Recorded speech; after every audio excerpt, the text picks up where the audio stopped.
And he has a really cool show coming up that's Mom's Doing Comedy. It's called Utterly Ridiculous. It's going to be this coming Friday at the Second City Stage, Tacoma. Please give a very warm welcome with me for Janice Bob. Hey.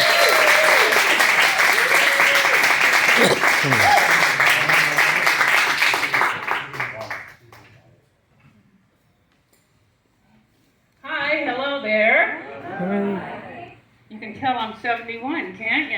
Yeah. Trying to figure out how to do this. Yeah, it was about 5 years ago. I came up with this brilliant idea of trying stand-up comedy.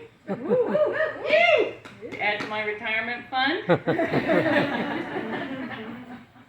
So far, I'm down $4,800 for the comedy classes. Now, my husband and I really discussed this. We were 65, just bought an RV, gonna tour the United States. Why not try stand-up for a few extra bucks? We knew either way we're gonna end up sleeping in Walmart parking lots. Now, I just lost about 32 pounds. I tried that new drug, that Ozempic.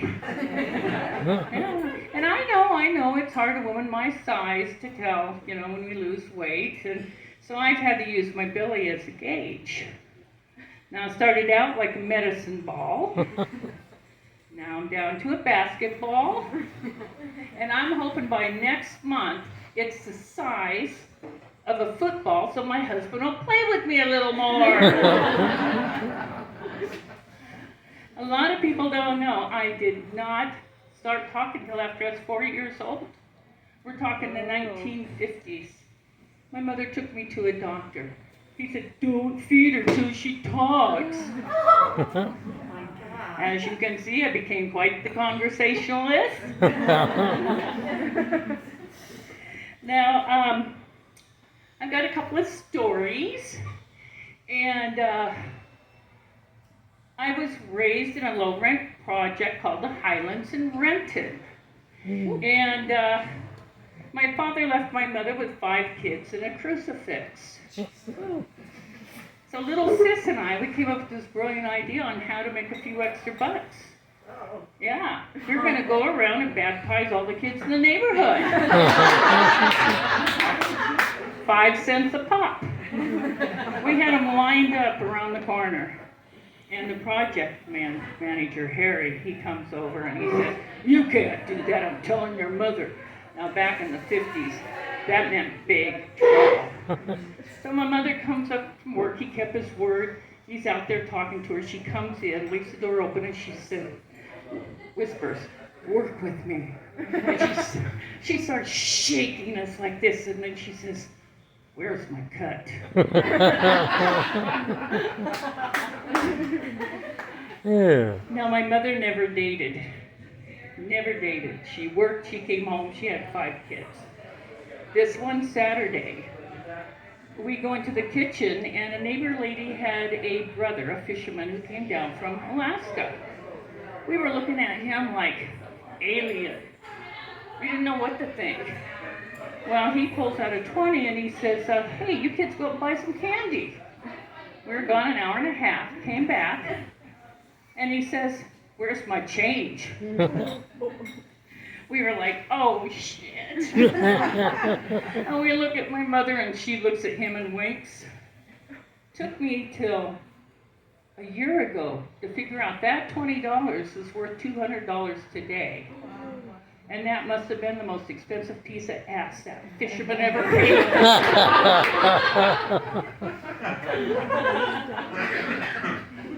So, I had to ask my grandmother. I asked her, I said, I've got love letters, 110-year-old love letters between my grandma and my grandpa.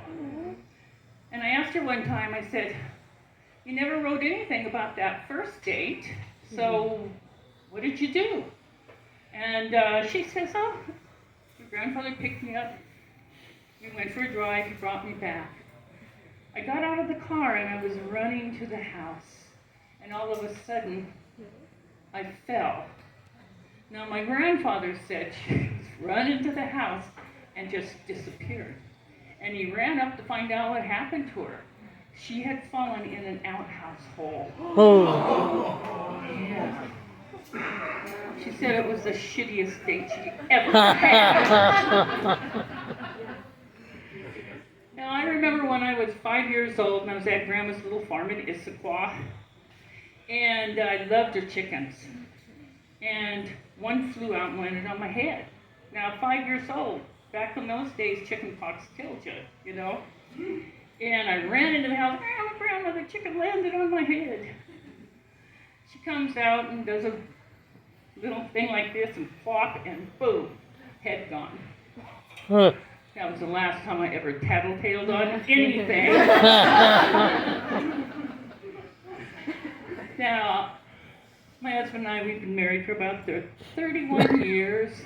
Yeah. And he has a pet name for me. He calls me Honey Bee. That's short for honey bitch. Now,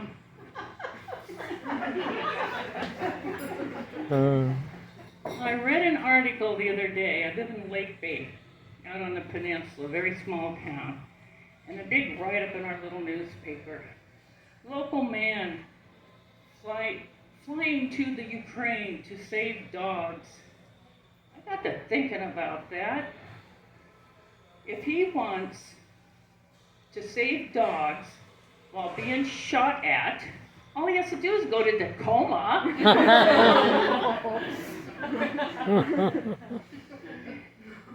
Now, getting older is petrifying, and that's why the elderly wear so much yellow. It's actually a caution sign. Now, mine used to read, so live free when wet. And now it reads, watch for her falling rocks. Ran into some old friends the other day. They said, oh, looks like you've lost a couple pounds. I said, no, I got a better fitting bra. And now my choppers doesn't have to get into this position to see the nipples on my titties. Now I am a retired registered nurse. Yeah. And thank you.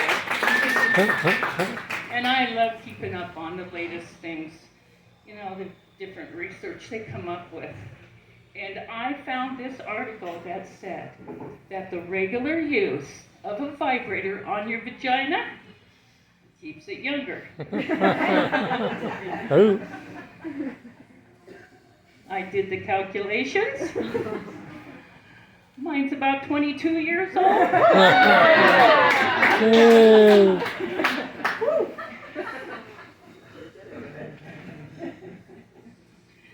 Now, you young girls out there, I hear a lot of you asking, you know, you're discussing about the size of a man's penis. My advice is, it's not the size of the penis that is important. It's what's attached to the penis that's important. Like a job, good credit, a wife.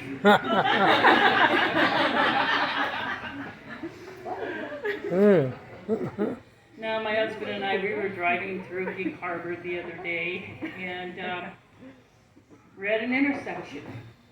And the cars are going zoom, zoom, zoom, and then a pause. And then zoom, zoom, zoom, and a pause. And then zoom, zoom, zoom. Are you gonna go? Damn it, why aren't you going? He looks at me and he says, I'll pull out when I'm goddamn good and ready. Said a man with 6 kids. Thank you, that's my time. Hey.